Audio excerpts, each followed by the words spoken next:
Honorable Men Discord.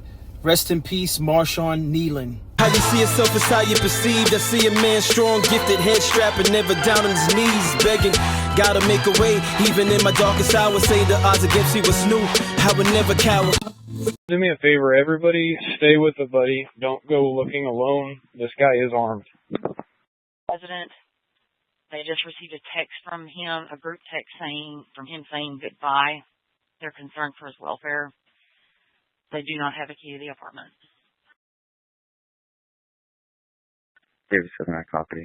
I advise on this call. We were just out there. There's nobody at the apartment. I'll contact him by phone.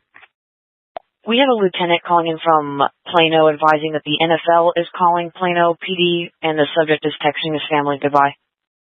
EPS 111, there's a porta potty on the south side of that building.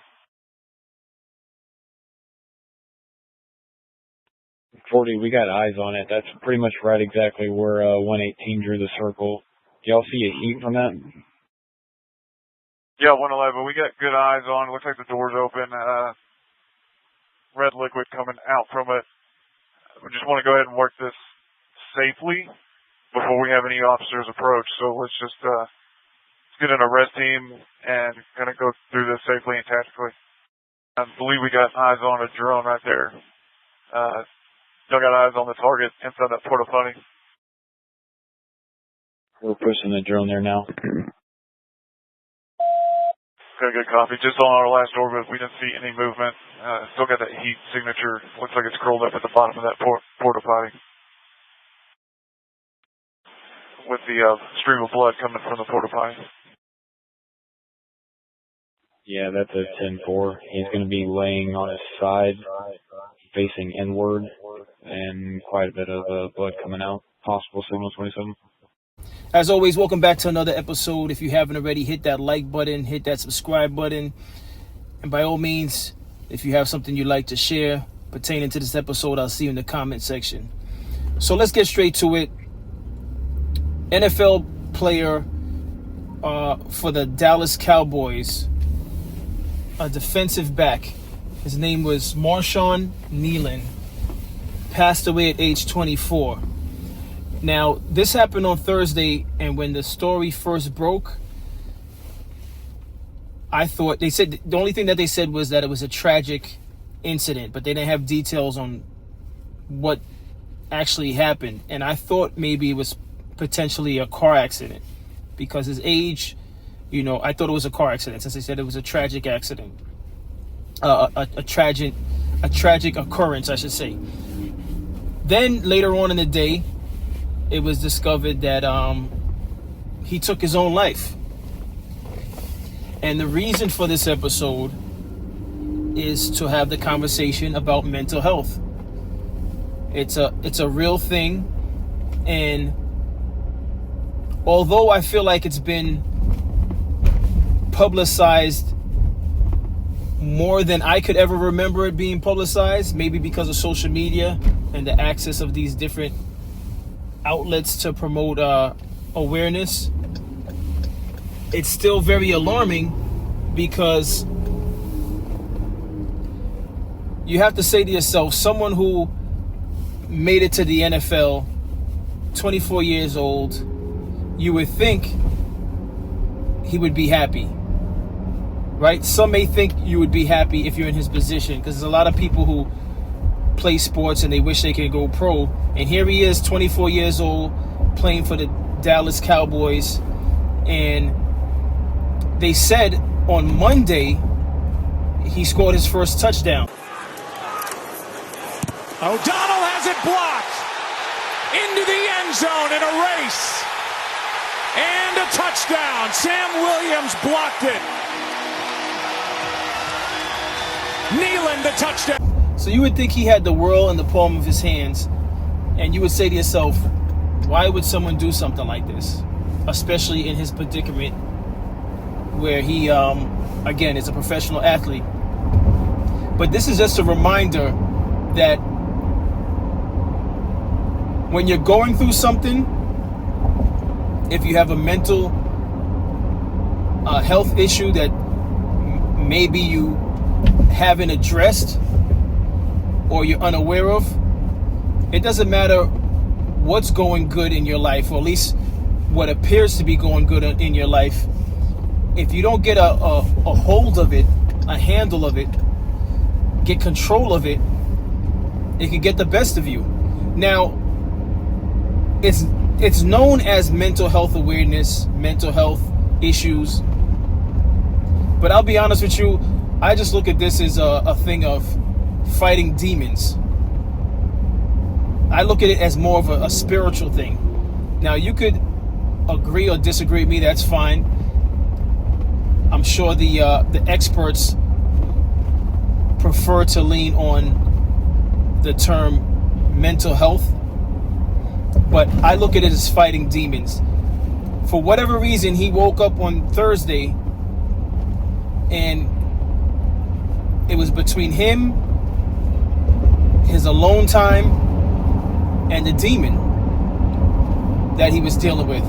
The demon that won. The demon that won was the demon that was successful in making him believe that he was better off not on this earth. And I don't know about any of you all that are watching this episode, but if you ever get to the point where you feel like ending it all, do your best to reach out to loved ones. I believe I said this once before on a different episode, but do your best to reach out to loved ones, and loved ones you can trust, because this is not something you could just tell anyone. All right, I'm not telling you to just tell anyone. But reach out to loved ones, express how you're feeling, and hang in there. By all means, hang in there. And I know life is not easy, even more so if you're not in a position like he was in, where you're a professional athlete, and I guess you can say skies are the limit. Even if you're just doing a 9-to-5 job, even if you're doing a job that you're not too happy about, even if it feels like the world is crumbling around you, maybe you lost a loved one, maybe you lost a child. There's so many things that you could lose in this life that could put you in a position like this. And maybe that wasn't his situation. Maybe he was just dealing with demons for a long period of time. One thing I have to say to anyone watching this is, do your best to take initiative if you can, and look for resources, look for counseling to help you get through it. I'm not a big fan of medication, but maybe you need medication. It's something to consider. Try to be proactive in your own health journey so you could avoid being in a situation like this. It's very unfortunate to hear that someone at the age of 24 decided that they couldn't take it any longer. Maybe it was voices in his head. I don't know. We may never know. Only his family members know if he was suffering with this and if they were aware of his condition. But it's, regardless if we find out more details on it, it's very unfortunate. And I just encourage any of you that ever felt like this to seek help. And don't be ashamed to seek help. Don't be ashamed to seek help, and don't publicize that you're seeking help. You're not crazy for seeking help. If anything, you're wise for seeking help. And I tell you that because some people won't understand what you're going through. Or I should say most people won't understand what you're going through. And you seeking help is not something that is not information that should be in the hands of just anyone that could play around with your privacy in a serious matter. You don't want colleagues whispering about you going to seek help or the challenges that you're experiencing. That's why I say confide in people that you can trust. And I know that's easier said than done, but I'm sure you may know someone who's trustworthy, or at least you think you may know someone that's trustworthy. But by all means, hang in there. That's my message to everyone watching this episode. Hang in there. Find reasons to hang in there. Think of loved ones that's going to miss you. If you have children, think of your children that's going to miss you. Find a reason to hang in there. And once you find that reason, seek help. But that's all I have on this episode. I'm just trying to encourage anyone out there that may have gone through scenarios like this, or maybe you're still struggling with moments like this, like he had, where you feel like you just want to end it all. I'm just here to tell you you're not alone. There's other people that have dealt with stuff like that, and hang in there. Hang in there. There's always a reason to fight back the urges to do something like that to yourself. There's always a reason. You just have to find it, and you have to align yourself with the proper resources to help you realize how valuable your life is. But as always, I appreciate everyone for tuning in. If you haven't already, hit that like button, hit that subscribe button, and I'll see you in the next episode.